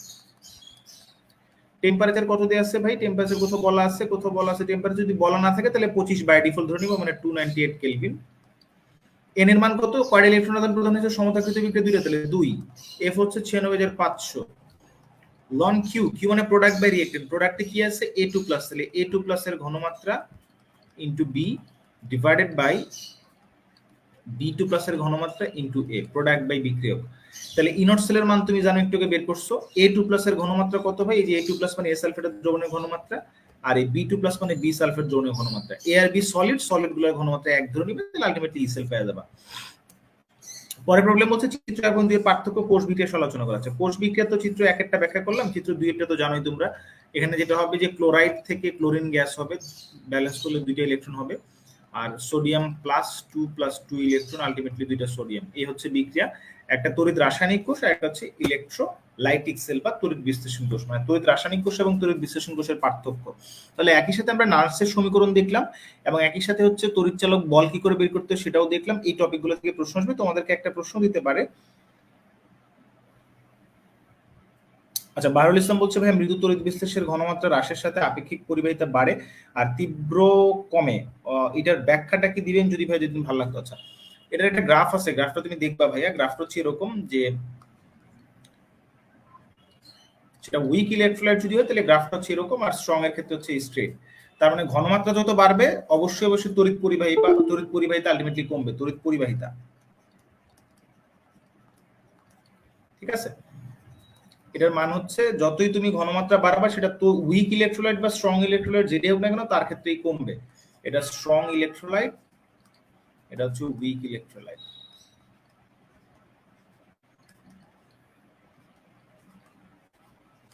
দুই ক্ষেত্রেই কমবে। ঠিক আছে বাহরুল, আশা করি অ্যান্সার পাইছো। পরের এই প্রবলেমটা খুব ইম্পর্টেন্ট। এই জায়গায় যদি আমরা অলরেডি একটা জিনিস দেখে ফেলছি, তোমাকে দেখা যাচ্ছে দুইটা পাত্রের ঘনমাত্রা আলাদা আলাদা, তাহলে ইএমএফ বের করার মানে হচ্ছে যে আসলে নার্সের সমীকরণ ব্যবহার করা। উদ্দীপকের অর্ধকোষ যদি আলাদাভাবে প্রমাণ হাইড্রোজেন অর্ধকোষের সাথে যুক্ত করে কোষ গঠনগুলো উৎপন্ন কোষ দুটির মধ্যে পার্থক্য কি পরিলক্ষিত হবে চিত্র সহ ব্যাখ্যা করো। একটা হচ্ছে দেখো এই যে আয়রন থেকে আয়রন 2+, আর একটা হচ্ছে সিলভার প্লাস থেকে সিলভার। আমি যদি তড়িৎ রাসায়নিক সিরিজের কথা বলি, আয়রনের পরে হাইড্রোজেন, তারপর হচ্ছে তোমার সিলভার। তার মানে যদি তুমি আয়রনকে হাইড্রোজেনের সাথে কানেক্ট করো, তাহলে এখানে হবে অক্সিডেশন আর এখানে হবে রিডাকশন। আর যদি হাইড্রোজেন তোর ইলেকট্রোডের সাথে সিলভারকে কানেক্ট করো, তাহলে হাইড্রোজেন ইলেকট্রোড উপরে হওয়ার কারণে এই জায়গায় হচ্ছে অক্সিডেশন, এই জায়গায় হবে রিডাকশন। এই হচ্ছে পার্থক্য।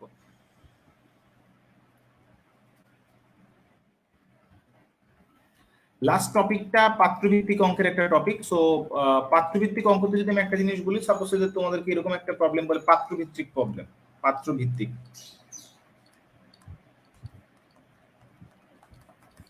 যে অমুকের পাত্রে তমুককে রাখা যাবে কিনা।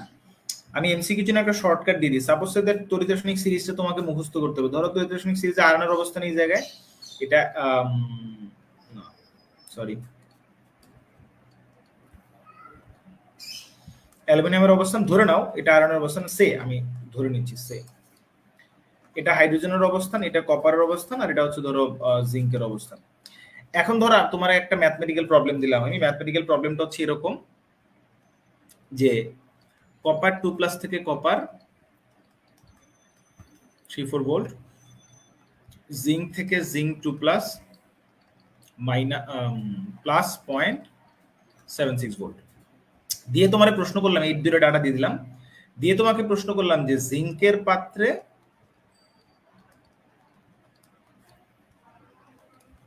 কপার সালফেট রাখা যাবে কি।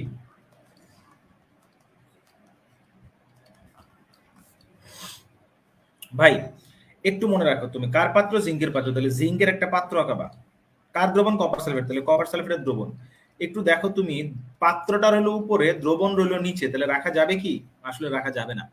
এটা হলো এমসিকিউ অ্যান্সার করার জন্য শর্টকাট। ওকে, বা যদি ম্যাথমেটিক্যাল প্রবলেম সলভ করতে যাও, সেক্ষেত্রে তোমাকে যেটা করতে হবে, পাত্রভিত্তিক অঙ্কে তুমি ধরবা পাত্রকে অ্যানোড ধরবা, পাত্রকে অ্যানোড ধরে অঙ্ক করবা। পাত্রকে অ্যানোড ধরে কিভাবে অঙ্ক করবা? পাত্রকে অ্যানোড ধরে অঙ্ক করার সিস্টেম হচ্ছে অ্যানোডে কি হয় ভাই? অ্যানোডে জারণ হয়। তাইলে তুমি লিখবা হচ্ছে ই নট সেল বের করবা। ই নট সেল সমান বের করবা হচ্ছে ই নট অ্যানোডের অক্সিডেশন বিভব প্লাস ই নট ক্যাথোডের রিডাকশন বিভব। এখন তোমার এখানে জিঙ্কের পাত্র বলছে, তাহলে জিঙ্কের জারণ বিভব কত এটা, ক্যাথোডের রিডাকশন বিভব মানে কপার সালফেটের দ্রবণ, তাহলে এটা হচ্ছে রিডাকশন বিভব। এটা তুমি বসাও, একটা হচ্ছে প্লাস 0.76 ভোল্ট আর একটা হচ্ছে প্লাস 0.34 ভোল্ট, আলটিমেটলি আসে প্লাস 1.1 ভোল্ট। তার মানে ইনট সেল গ্রেটার দেন 0, এর অর্থ হচ্ছে এই জায়গায় স্বতঃস্ফূর্ত বিক্রিয়া হবে। স্বতঃস্ফূর্ত বিক্রিয়া হলে যেটা হবে, জিঙ্ক জারিত হয়ে জিঙ্ক 2+ হবে, প্লাস 2 ইলেকট্রন হবে। এর অর্থ জিঙ্কের পাত্রটা ডেন্সিটি বা পাত্রটা আস্তে আস্তে ক্ষয় হয়, জিঙ্ক এখান থেকে ক্ষয় দ্রবণে চলে যাবে। দ্রবণে চলে গেলে আলটিমেটলি কি হবে, হঠাৎ করে জিঙ্কের পাত্রে একটা ফুটো হয়ে যাবে, ফুটো হলে দ্রবণ নিচে পড়ে যাবে। সো যে ছবিটা যে আঁকাইছিলাম যে দেখো পাত্র উপরে দ্রবণ নিচে, তার মানে রাখা যাবে না। সো ইনট সেল যদি গ্রেটার দেন 0 হয় তাহলে অবশ্যই রাখা যাবে না, যদি লেস দেন 0 হয় তখন রাখা যাবে। এখন যদি আমি তোমাকে বলতাম ভাই কপারের পাত্রে জিঙ্ক সালফেট, তাহলে পাত্রটা কপারের, দ্রবণ হচ্ছে জিঙ্ক সালফেট, তাহলে আলটিমেটলি দেখতে পাচ্ছ পাত্রের উপরে দ্রবণ আছে, তাহলে পাত্রের উপরে তো দ্রবণ রাখা যায়, তাই না? তাহলে সেটা হচ্ছে ব্যাখ্যা, সেটার অ্যান্সার গেল। এই গেল তোমাদের জন্য প্রথম পত্রের সাজেশন। এবার দ্বিতীয় পত্র, এবার প্রথম পত্রের কথা যদি আমরা বলি, প্রথম পত্রে আমরা যদি শুরুতে কোয়ালিটেটিভ কেমিস্ট্রির কথা বলি,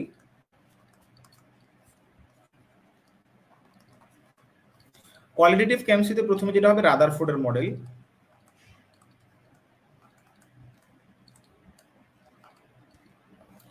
বোর মডেল। বোর মডেল অনুযায়ী যেটা হয়, দেখবে যে একটা নিউক্লিয়াস দেওয়া থাকবে, এরকম ই দেওয়া থাকবে, এখান থেকে বলবে ইলেকট্রন এখান থেকে এখানে আসছে, এটা E3, এটা E2, যেটা শক্তি দেওয়া থাকবে বলবে যে ল্যামডা কত বাইর করো, ঠিক আছে?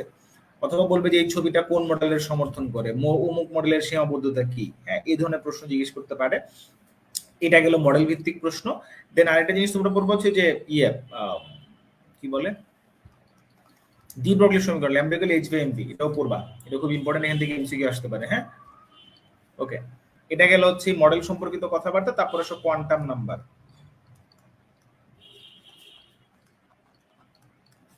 কোয়ান্টাম নাম্বার পড়বা। দেন হচ্ছে যে ইলেকট্রন বিন্যাসের নীতি, সেটা হচ্ছে যে কি বলে পাউলির এক্সক্লুশন প্রিন্সিপাল, পাউলিস এক্সক্লুশন প্রিন্সিপাল, দেন আউফবাউ প্রিন্সিপাল, দেন হচ্ছে হুন্ড, এগুলা পড়বা। আর হচ্ছে অমুকতম ইলেকট্রন, ধরো যে nth ইলেকট্রনের কোয়ান্টাম নাম্বারের সেট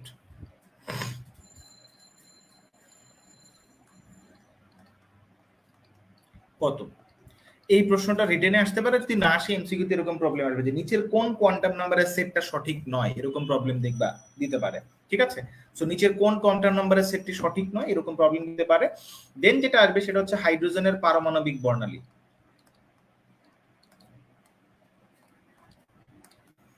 যেটা কিনা হচ্ছে যে 1/λ = রিডবার্গের কনস্ট্যান্ট 1/nl² - 1/nh²।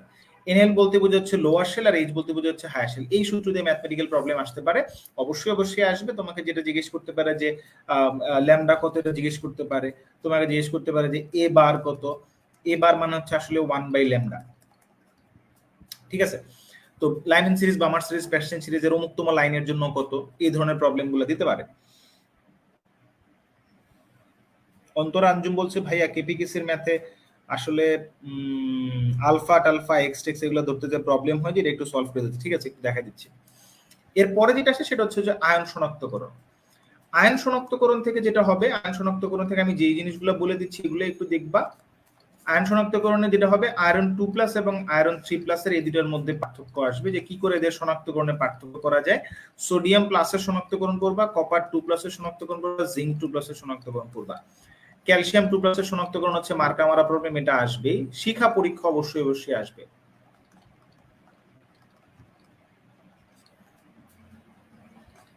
এটা থেকে এমসিকিউ আসবে শিখা পরীক্ষা থেকে, ঠিক আছে? এমসিকিউ ক্যালসিয়াম 2+ করবে, আর হচ্ছে অ্যামোনিয়াম আয়ন কি করে শনাক্ত করা যায়, ঠিক আছে? এই জিনিসগুলো পড়বে, এগুলাই পরীক্ষার জন্য ইম্পর্টেন্ট।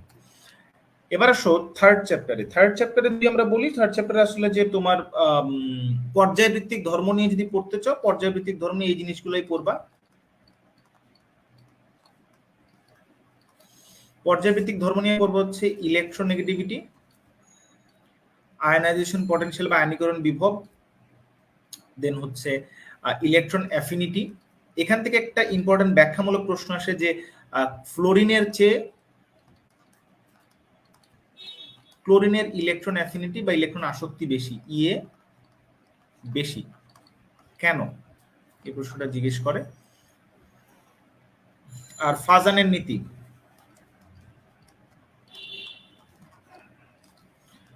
সংকরণ হচ্ছে বন্ধন কোণ নিয়ে প্রবলেম আসবে, যে অমুকের বন্ধন কোণ কত, তমুকের বন্ধন কোণ কত, বন্ধন কোণগুলার এত কিরকম কেন হয়েছে, বন্ধন কোণ ভিত্তিক প্রবলেম আসে, বিভিন্ন ধরনের বোর্ডের প্রবলেম আসে। ফাজানের নীতি থেকে যেটা আসতে পারে ওই যে দ্রাব্যতা সম্পর্কিত প্রশ্ন, যে নিচের কোনটি জলে কি বলে পানিতে দ্রবীভূত হবে, কোনটা হবে না, এই টাইপের প্রবলেম ফাজানের নীতি অনুযায়ী আসতে পারে, বা কোনটা সমযোজী বৈশিষ্ট্য বেশি, কোনটা রানিক বৈশিষ্ট্য বেশি, এগুলো। সংকরণ ভিত্তিক প্রবলেম অবশ্যই আসবে, এবং জটিল যৌগ থেকে এমসিকিউ আসবে। জটিল যৌগ থেকে সংকরণের এমসিকিউ আসবে। আর আসবে জটিল যৌগ কেন রঙিন যৌগ গঠন করে, জটিল যৌগগুলা বা জটিল যৌগগুলা কেন রঙিন হয়, অথবা অবস্থান্তর মৌল কেন রঙিন যৌগ গঠন করে।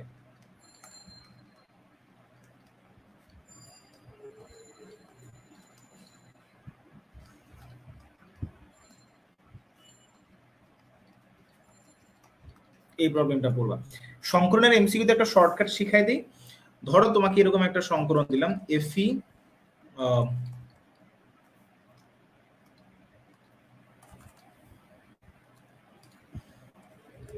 সাইনাইড 6, ধরো এটার কথাই বললাম হচ্ছে যে এটার সংকরণ কি। এরকম যখন কোন একটা জটিল আয়ন বা জটিল যৌগের সংকরণ তোমার কাছে জানতে চাইবে, তখন তুমি যেটা চিন্তা করবে আগে আমার লিগ্যান্ডটা কি স্ট্রং না উইক। লিগ্যান্ড হচ্ছে এই জায়গায় সায়ানাইড, সে হচ্ছে স্ট্রং। দেন হিসাব করবা কোঅর্ডিনেশন নাম্বার বা সন্নিবেশ সংখ্যা। সন্নিবেশ সংখ্যা কত? এখানে দেখো একটা সায়ানাইড একটাই সন্নিবেশ বন্ধন করে, তাহলে এটাকে মনোডেন্টেড লিগ্যান্ড বলে। মনোডেন্টেড মানে হচ্ছে আসলে একদন্তি লিগ্যান্ড, মানে একটাই সন্নিবেশ বন্ধন করতে পারে। তাহলে এখানে সন্নিবেশ সংখ্যা হচ্ছে 6। সন্নিবেশ সংখ্যা 6 হলে সোজা সাপটা কথা হবে দুই ধরনের সংকরণ পসিবল, একটা হচ্ছে sp3d2, আর হচ্ছে d2sp3। সো যদি আমার লিগ্যান্ড হয় স্ট্রং, তাহলে sp3d2, আর লিগ্যান্ড যদি উইক হয় তাহলে d2sp3 হচ্ছে স্ট্রং লিগ্যান্ডের জন্য, আর উইক লিগ্যান্ডের জন্য sp3d2। এখানে সায়ানাইড যেহেতু স্ট্রং লিগ্যান্ড, তাহলে অবভিয়াসলি এই জায়গায় আমার সংকরণ হচ্ছে d2sp3। এই হচ্ছে শর্টকাট শিখাই দিলাম। আরেকটা জিনিস, টেট্রাএমিন কপারের সংকরণ কি, এটা নিয়ে অনেকের প্যাচ লাগে, এটা আমি একদমই স্ট্রিক্টলি বলে দিচ্ছি, এটা হচ্ছে sp2d। এটা খুবই খুবই খুবই খুবই খুবই ইম্পর্টেন্ট এমসিকিউর জন্য। পরের চ্যাপ্টারে আসে, সেটা হচ্ছে রাসায়নিক পরিবর্তন। রাসায়নিক পরিবর্তনে যেটা তোমাদের পড়তে হবে ফার্স্ট অফ অল, প্রভাবক কি করে কাজ করে, প্রভাবন কৌশল।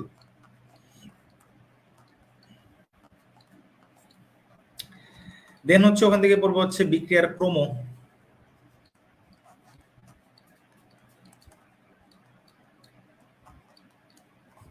ঠিক আছে, এই দুইটা জিনিস ভালো মতো পড়বা, বিক্রিয়ার ক্রম এবং প্রভাবন কৌশল। আর দেন আসে হচ্ছে KP KC related mathematical problem, KP and KC. আমি শর্টকাট আগে সবকিছু লিখি। বাফার,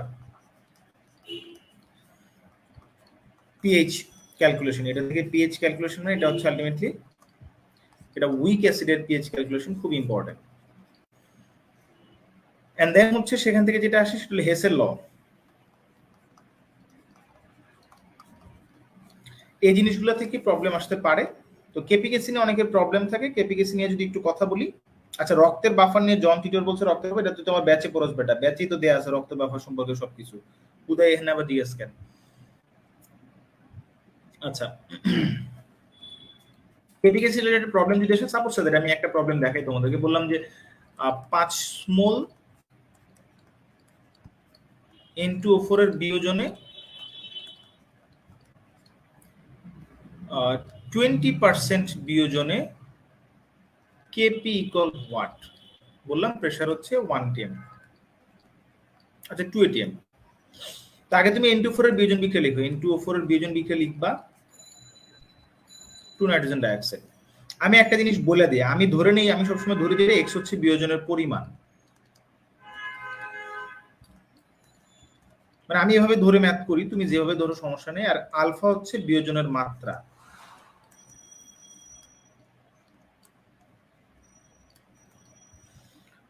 তো এক্স হচ্ছে বিয়োজনের পরিমাণ, আলফা বিয়োজনের মাত্রা না। আলফা জিনিসটা কি? আলফা হচ্ছে এক্স বাই এ। এটাকে কি বলা হয়? এটাকে বলা হয় ইনিশিয়াল মোল নাম্বার।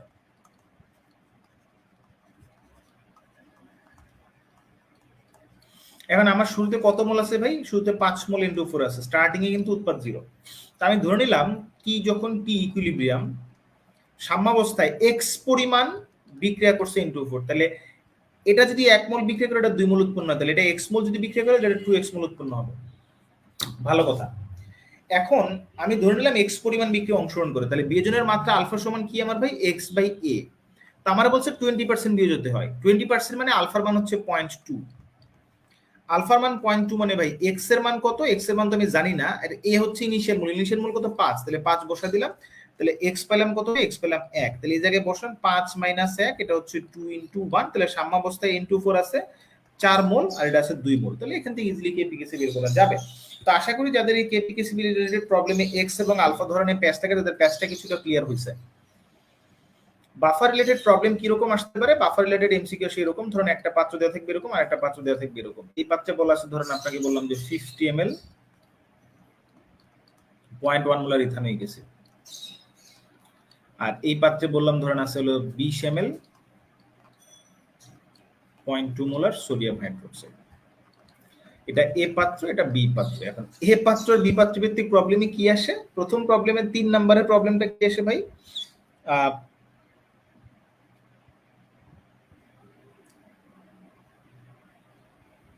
আচ্ছা, ইফতেখার মাহি একটা প্রশ্ন করছে, ভাই দ্রাব্যতা গুণফল তো স্বল্প দ্রবণীয় তড়িৎ বিশ্লেষণের জন্য প্রযোজ্য, তাহলে ম্যাথ করার সময় আমরা যে সিলভার ক্লোরাইড থেকে সিলভার প্লাস ক্লোরাইড লিখি। ওকে ওকে ওকে ওকে আচ্ছা মাহি, আমি এটা ক্লিয়ার করছি, এই প্রবলেমটা একটু সলভ করতে দে ভাই। এখান থেকে গ নাম্বার প্রশ্ন যেটা আসে ভাই, কি বলে? এই যে এ পাত্রের অ্যাসিডের ইয়ে বের করতে বলে, পিএইচ বের করতে বলে। তাহলে 0.1 মোলার ইথানোয়িক অ্যাসিডের পিএইচ বের করার সূত্র কি ভাই? উইক অ্যাসিডের পিএইচ বের করার সূত্র হচ্ছে অসল্টের লঘুকরণ সূত্র। সেই অনুযায়ী একটা উইক অ্যাসিডের H+ এর সমীকরণ কি ভাই? সেটা হচ্ছে যে √K × C। তাহলে পিএইচ এর সমীকরণ কি দাঁড়াবে? পিএইচ এর সমীকরণ দাঁড়াবে -log √K × C। তাহলে এইসব জায়গায় K এর ভ্যালু দেয়া থাকে। K এর ভ্যালু হচ্ছে 1.8 × 10⁻⁵। তাহলে এখান থেকে আপনি K এর মান বসান, ঘনমাত্রা বসান, পিএইচ পেয়ে যাবেন। পরের প্রশ্নটা কি বলে? A + B এই দুইটা পাত্রের মিশ্রিত পাত্রের পিএইচ কত? ভাই এই প্রবলেমটা আমি সলভ করে দিচ্ছি, প্রবলেমটা একটু ক্লিয়ার করার চেষ্টা করি আপনাদের জন্য। প্রবলেমটা যে দিছে আপনাকে যে A + B এই দুটার পিএইচ কত, সো আগে আপনাকে বুঝতে হবে যে একটা অ্যাসিড আর একটা বেস। আগে হচ্ছে একটু চিন্তা করেন, একটা অ্যাসিড আর বেস যখন মিশ্রিত করবেন আপনি, তিনটা ঘটনা ঘটতে পারে। নাম্বার 1, অ্যাসিডের পরিমাণ বেশি হলে এটা অ্যাসিডিক হতে পারে, বেসের পরিমাণ বেশি হলে এটা বেসিক হতে পারে, আর যদি সমান হয় তাহলে এটা নিউট্রাল হতে পারে। মানে দুইটাই যদি সমান পরিমাণে থাকে। বাট দ্য মানে ব্যাপারটা হচ্ছে এই জায়গায় অ্যাসিডিক হবে ঠিক আছে, কিন্তু কথা হলো এই অ্যাসিডিক যখন হবে তখন যদি ব্যাপারটা এরকম যে অ্যাসিডিক হওয়ার পথে এই জায়গায় একটা উইক অ্যাসিড, আর এই যে অ্যাসিড বেস বিক্রিয়া করে যে লবণ বানাইছে সেই লবণটা যদি উইক অ্যাসিডের কনজুগেট হয় বা অনুবন্ধী লবণ হয়,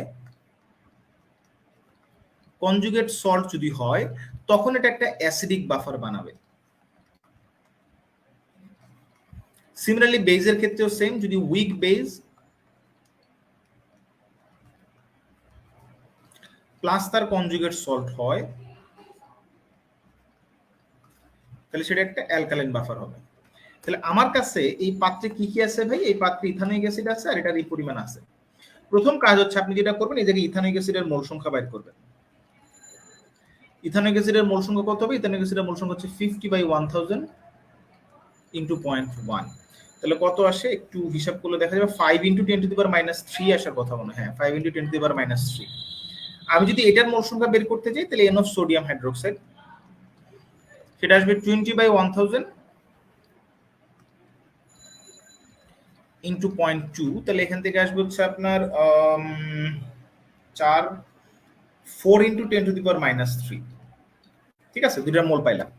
এখন আমার এই জায়গায় ইথানোয়িক অ্যাসিডের সাথে কে বিক্রিয়া করছে? ইথানোয়িক অ্যাসিডের সাথে বিক্রিয়া করছে সোডিয়াম হাইড্রোক্সাইড। বিক্রিয়া করে বানাচ্ছি ইথানিক অ্যাসিডের সোডিয়াম লবণ, মানে হ্যাঁ সোডিয়াম লবণ প্লাস পানি। তাহলে আমার ইথানিক অ্যাসিড আছে কত? ইথানিক অ্যাসিডের মোল সংখ্যা, আমি পাশে মোল সংখ্যাটা লিখি, এন অফ ইথানিক অ্যাসিড এটা হচ্ছে 5 × 10⁻³ আর এন অফ সোডিয়াম হাইড্রোক্সাইড কতটুকু আছে? সেটা হচ্ছে 4 × 10⁻³ এখান থেকে স্পষ্ট এই জায়গায় হচ্ছে আপনার কি আছে, ইথানিক অ্যাসিডের পরিমাণ আছে বেশি আর সোডিয়াম হাইড্রোক্সাইডের পরিমাণ আছে কম। তাহলে আপনি বুঝতেই পারতেছেন যে সোডিয়াম হাইড্রোক্সাইড কম থাকার মানে সোডিয়াম হাইড্রোক্সাইড পুরোটা বিক্রিয়া করবে, কারণ তারা হচ্ছে 1:1 অনুপাতে বিক্রিয়া করে 1 মোল লবণ বানাতে পারে। তাহলে ঘটনাটা যদি এরকমই ঘটে তাহলে এটা বলা যায় যে ভাইয়া 4 × 10⁻³ মোল সোডিয়াম হাইড্রোক্সাইড অবশ্যই 4 × 10⁻³ মোল ইথানিক অ্যাসিডের সাথে বিক্রিয়া করবে, কইরা 4 × 10⁻³ মোল লবণ বানাবে। তাহলে এটা হচ্ছে কি হবে, শেষ হয়ে গেছে, এটাও শেষ হয়ে গেছে, এটা হচ্ছে উৎপন্ন হয়েছে। তাহলে আমি বলতে পারি রিমেইনিং অ্যাসিড, মানে অ্যাসিড কতটুকু বাকি ভাই? ছিল 5 × 10⁻³ বিক্রিয়া করে ফেলছে 4 × 10⁻³, তাহলে বাকি থাকে 1 × 10⁻³ মোল আর কি, এটা হচ্ছে কিন্তু আসলে মোল। আর উৎপন্ন অ্যাসিডের কনজুগেট লবণ মানে অনুবন্ধী লবণ কত? 4 × 10⁻³ একটা অ্যাসিডিক বাফারের পিএইচ এর সমীকরণ কি ভাই? অ্যাসিডিক বাফারের পিএইচ এর সমীকরণ হচ্ছে পিএইচ সমান pKa plus log mole of conjugate by mole of acid. তাহলে pK মানে কি ভাই? মাইনাস লগ কে, এটা এন অফ কনজুগেট, পরে মান বসাবো এই জন্য ভাবে রাখছি এন অফ অ্যাসিড। তাইলে মাইনাস লগ কে, কে এর মান হচ্ছে 1.8 × 10⁻⁵ আর লগ এখানে থাকতেছে কি ভাই? 4 × 10⁻³ আর এখানে আসতেছে 1 × 10⁻³ তাহলে কাটাকাটি গুলো থাকবে লগ 4, তার মানে এখানে আসতেছে 4.74 প্লাস লগ 4। সো এটাই হচ্ছে আপনার অ্যান্সার, এটা হলো বাফারের পিএইচ হিসেবে দাঁড়াবে। এই গেল হচ্ছে আপনাদের জন্য মোটামুটি সাজেশন, এই জিনিসগুলো ভালো মতো পড়বেন, পড়লে পরে আপনাদের জন্য দেখবেন পরীক্ষা ভালো কিছু আসবে। বাফার থেকে একটা প্রবলেম থাকতে পারে। মাহির একটা কথা ছিল ভাই, ধরেন সিলভার ক্লোরাইড, এটা যদি হচ্ছে আপনার বিয়োজিত হয় তাহলে এখান থেকে একটা সিলভার প্লাস আয়ন উৎপন্ন হয় প্লাস একটা ক্লোরাইড আয়ন উৎপন্ন হয়। তো মাহির কথা হচ্ছে যে সিলভার ক্লোরাইড যদি শুরুতে আমি এস ধরি, এটা 0 এটা 0, তাহলে পরবর্তীতে তো আমি কি করে এটা 0 বসে এটা এস বসে এস বসে দেন হচ্ছে আমরা লিখি যে আচ্ছা কেএসপি সমান হচ্ছে সিলভারের ঘনমাত্রা ক্লোরাইডের ঘনমাত্রা মানে এস ইনটু এস, তার মানে আলটিমেটলি এস স্কয়ার।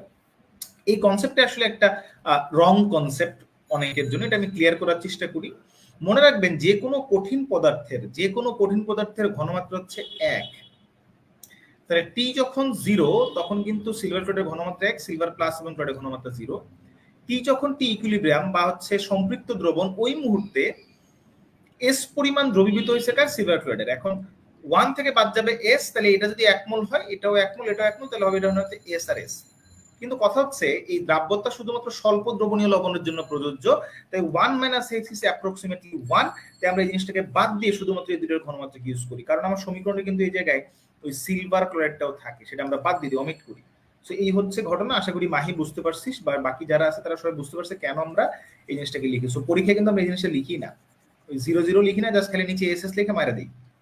তো আসল কনসেপ্ট হচ্ছে এইটা, ঠিক আছে? আশা করি সবাই বুঝতে পারছে। এখন যদি বলি ভাইয়া, আসলে আপনাদের যদি কোনো প্রশ্ন থাকে আমার কাছে প্রশ্ন করতে পারেন। আমি আমার দিক থেকে আপনাদের জন্য এই এইচএসসি 2021 এর জন্য প্রয়োজনীয় বা গুরুত্বপূর্ণ জিনিস যেগুলো আছে সেগুলো সম্পর্কে আলোচনা করা হলো। সো যদি আপনাদের কোনো প্রশ্ন থাকে আপনারা আমাকে প্রশ্নটা করতে পারেন।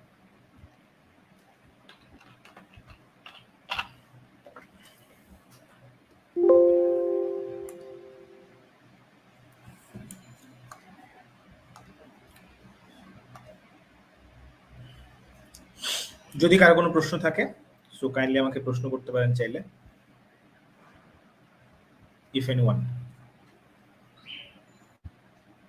আর আরেকটা জিনিস হচ্ছে যে যারা কিনা মোটামুটি 22 ব্যাচ, সো 22 ব্যাচ যারা, তাদের জন্য বলছি, তাদের জন্য সেটা হচ্ছে যে পরিমাণগত রসায়নের একটা নতুন কোর্স আমি লঞ্চ করছি। এটা হোপফুলি আগামী মাসের শুরুতেই শুরু করব। তো আপনারা যারা আগ্রহী আছেন তারা চাইলেই কোর্সটাতে এনরোল করতে পারেন। পরিমাণগত রসায়নের একটা ভালো রকম একটা কোর্স হবে, 6টা ক্লাস থাকবে। সো ওই কোর্সটা এনরোল করলে পরে হোপফুলি আপনাদের এইচএসসির এবং অ্যাডমিশন সবকিছুই কভার হবে। এবং ওই পরিমাণগত রসায়ন রিলেটেড একটা বই বের করার প্ল্যান আছে আমার। এই বইটা হোপফুলি আপনাদের 22 ব্যাচ পাবে, 21 ব্যাচ হয়তো বা পাবে না, সময় লাগবে আর কি। পরিমাণগত রসায়নের একটা মোটামুটি ভালো রকম একটা বই আনার চেষ্টা করবো। আচ্ছা, একটা প্রশ্ন করছে মাহি যে ভাইয়া অর্গানিক থেকে, আচ্ছা অর্গানিক সিকি থেকে অ্যান্সার করলে কাটার কোনো সুযোগ নেই। অর্গানিক সিকি তো সলিড মার্কস, চাকা মার্কস, এখানে আসলে ব্যাখ্যামূলক কিছু নাই, একদম সলিড জিনিসপত্র। যদি বলে যে ফিনল অর্থোপেরা নির্দেশ, এটা তো আসলে নাম্বার কাটার মতো কিছু নাই এই জায়গায়, ঠিক আছে? তো প্রেশার নেওয়া যাবে না। দরকার হয় প্রশ্নটা আগে ভালো মতো পড়বা, 10 মিনিট সময় নিয়ে পড়বা, পড়ে আগে ফাইন্ড আউট করবা যে কোন দুইটা অ্যান্সার করবা, কোন দুইটা তোমার অ্যান্সার করলে নাম্বার বেশি আসবে, ওইটা ফাইন্ড আউট করে তারপরে লিখবা। তাড়াহুড়া করা যাবে না, ঠিক আছে? ওকে, সো যদি কারো কোনো কোয়েশ্চেন না থাকে তাহলে আমরা আমাদের সেশনটা আজকে এখানে শেষ করব।